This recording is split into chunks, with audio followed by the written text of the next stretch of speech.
গুড়া চাইছ, তবে জাইনারা ঘরে আমি নবীর কাছে টাকা নাই, পয়সা নাই, তোমার গুড়া কোত্থেকে কিনে দিই। হুসাইন ডাক দিয়ে বলে, ইয়া রাসূলুল্লাহ, না ভাই, যদিও আপনার কাছে টাকা নাই গো, আপনি নবীরে আমার আল্লাহ গোটা জগতের রহমাতুল লিল আলামিন বানাইছে। নবী গো, আপনারে এত সম্মানী আমার আল্লাহ বানাইছে, আপনি যদি আমার আল্লাহর কাছে কোনো কিছু চাওয়ার মতো চান, আমার আল্লাহ আপনি নবীরে খালি ফিরাইয়া দিবে না।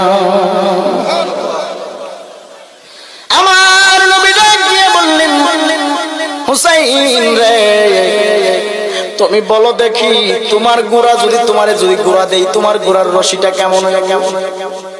হুসাইন ডাক দিয়া বলে, ও নানা ভাই, আমার যে গোড়াটা আপনি দিবেন, সেই গোড়াটা যেমন দামি গোড়া হবে গো, আপনি আমার যে গোড়া দিবেন সেই গোড়ার গলার রশিটাও হবে দামি।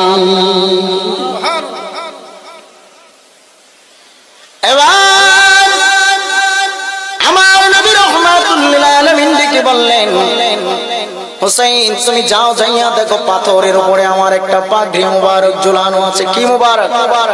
জোরে বলেন, কি মুবারক? যাইয়া দেখো একটা পাগড়ি মুবারক ঝুলানো আছে, ওই পাগড়ি মুবারকটা নিয়ে আসো। হুসাইন পাগড়ি মুবারকটা এনে নবীর সামনে দাঁড়ায়া গেল। আমার নবী ডাক দিয়া বলে, হুসাইন রে, দুইটা চোখ বন্ধ করে দাও, দুইটা চোখ বন্ধ করে দাও। হুসাইন চোখ দুটো বন্ধ করে যখন দাঁড়াইয়া রইলেন, মায়ার নবী রাহমাতুল লিল আলামিন হাত এবং হাঁটুটারে মাটির মধ্যে ফালাইয়া দিছে। ফালাইয়া আমার নবী ডেকে বললেন, হুসাইন চক্ষু খুলো রে। হুসাইন চোখ খুলে তাকাইয়া দেখে নবী আমার গোড়া সেজে মাটির মধ্যে হাত এবং হাঁটুটারে মাটির মধ্যে লাগাইয়া আমার নবী গোড়া সেজে রয়েছে। হুসাইন উঠো, আমার কাঁধে উঠো, গোড়ার স্বাদ তোমার মিঠে যাবে। হুসাইন ডেকে বলে, না বাবা, আপনার পিঠে ওঠার মতো সাহস আমার নাই। নবী গো, আপনি তো দুজাহানের বাদশা, আপনার পিঠে যদি আমি হুসাইন উঠি, আমার আল্লাহ যদি আমার প্রতি বেজার হয়ে যায়। নবী আমার ডেকে বলে, হুসাইন রে, আমি নবী যদি তোমার প্রতি সন্তুষ্ট থাকি, আমার আল্লাহ সন্তুষ্ট আছে।